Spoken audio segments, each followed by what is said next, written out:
terrible tragedy occurred in the north end of Boston when a giant molasses tank suddenly exploded, causing a wave of destruction. According to initial reports, the explosion killed 11 people and injured 50 others. A molasses wave more than 15 meters high, containing 2.3 million gallons, swept away everything in its path. Hundreds of people, including men, women, and children, were caught in the deadly thick liquid. Many buildings, vehicles, and even part of the elevated railway line were completely crushed.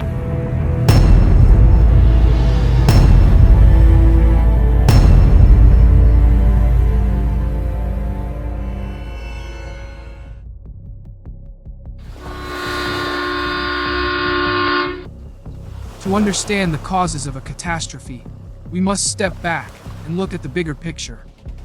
The setting of this story is not a day, but a decade. A decade defined by war and industrialization. And the fuel for that progress came from an unlikely source. Not coal, not oil. It was molasses. A thick, dark, almost forgotten byproduct of the sugar industry in the remote Caribbean. Something most people knew only as a cheap sweetener. To most people, molasses is just a sweetener, but to chemists and industrialists, it is a gold mine. Fermenting molasses produces industrial alcohol, and by the early 20th century, industrial alcohol was one of the most coveted chemicals on the planet. Why is it so coveted? Because industrial alcohol has a more secret, violent purpose. It is the core ingredient in the production of smokeless weapons, explosives, ammunition. The tools of war.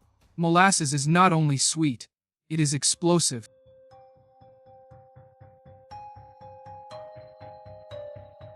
And no one understood this profit potential better than Industrial Alcohol Company.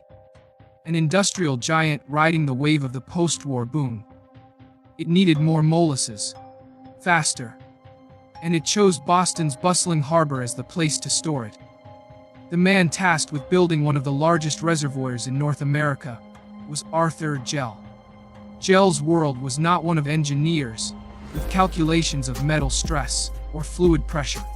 His world was ledgers, expense columns, and bottom-line profit lines. He was an accountant. And when an accountant designs a bomb, he doesn't think about safety. He thinks about cost. Every decision, from the thickness of the steel plates to the disregard for basic safety standards, is made not to build a strong tank, but to build a tank cheap. The most serious mistake, one that any first-year engineering student would have pointed out, was that they never tested the tank with water, a standard procedure that was not to be missed. Instead, they dumped millions of liters of molasses, a liquid nearly 1.5 times heavier than water, directly into an untested steel structure. That wasn't just careless, that was reckless. From day one it was leaking. Not just little drops, a whole stream. Enough that neighborhood kids would bring jugs to catch it, like it was a public fountain. Workers who worked on the steel monster heard its groans. They saw its seams buckling under the weight. They complained. Residents wrote letters. But for USIA, proper repairs would be disruptive and costly. Their solution, a coat of brown paint. A cheap PR stunt to cover up a disaster waiting to happen. Days before the disaster, the final shipment of molasses arrived. Warmer molasses was pumped into the already cold tank, causing a temperature gradient that accelerated the deadly fermentation process.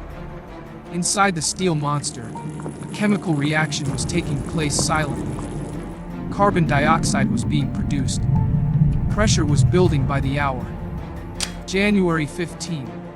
The weather had warmed dramatically, from minus 17 degrees Celsius to over 4 degrees Celsius overnight, accelerating the fermentation to alarming levels. The tank, already weak, already leaking, designed by an accountant, was now under unimaginable pressure from within. It had endured for years, but on that day, at that moment, it could endure no more.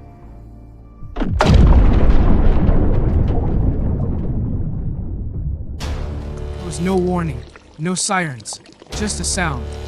A sound that after people heard it became a disaster.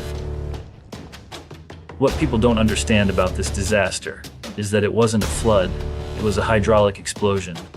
A hydraulic explosion. All 8.7 million liters of molasses were released not in minutes, but in seconds. It created a wall of liquid. A wall of molasses nearly 26 feet high, moving at an estimated speed of 35 mph. A dark brown tsunami, denser than water, swept through the streets of the North End. Its power was unimaginable, lifting a freight train off the tracks. It swept away trucks and horse-drawn carriages, hurling them into buildings. Wooden houses were crushed into pieces like matchsticks. Firefighters at Engine 31 heard the roar and ran to the windows. They only had time to see the wave coming before it collapsed the entire building, burying them under rubble and molasses. This is not water. Water will push you. This wave, by its mass and stickiness, pushes, crushes, and suffocates at the same time. It is a perfect weapon of destruction. Once you are caught in it, there is almost no way to escape. The people in its path had no chance. Not only did it destroy houses, innocent people were also simply drowned by it. The 10-year-old boy Antonio Sigliano was swept away right before his mother's eyes.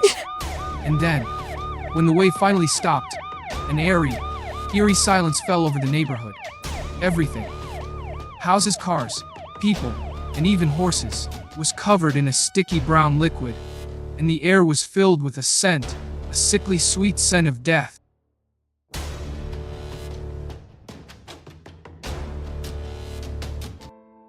The wave had stopped. The roar had died away. But the silence that followed was even more terrifying. The entire North End had been submerged. Not in water, but in a sticky, dark brown trap that was waist-deep in places. A world painted in the brown of destruction. And then, a scent began to waft. A sickeningly sweet scent of molasses mixed with the smell of death. The silence did not last long. It was broken by faint moans, muffled cries for help from beneath the rubble. For the survivors, a race against time had just begun. The most terrifying thing now was the nature of the molasses itself. In the cold of January, it began to thicken rapidly, like wet cement. With each passing minute, it became a more solid prison, squeezing the trapped men and slowly sucking the air out of them. The first rescuers arrived on the scene, sailors from the USS Nantucket, which was anchored nearby, followed by Boston police and firefighters. But they faced an enemy they had never been trained to fight. Navigating the molasses, quagmire, was a nightmare. Every step was a struggle. Doctors and nurses waded through the thick liquid, trying to reach the wounded, while others used everything they had. Axes, crowbars, and even their bare hands to dig through the rubble. They worked for hours, their bodies and clothes stained brown. Hundreds of people were pulled from the rubble, many of them alive, but badly injured. As night fell, the true scale of the tragedy began to emerge. Bridget Clufferty, an Irish mother, was buried when her house collapsed. Her husband, Patrick, survived, but spent the rest of his life searching in vain for his wife's body. In all, 21 people were killed. Men, women, and children. More than 150 others were injured. And the animals were not spared either. Dozens of horses, essential work animals of the city, died painful deaths, trapped in the sweet bog.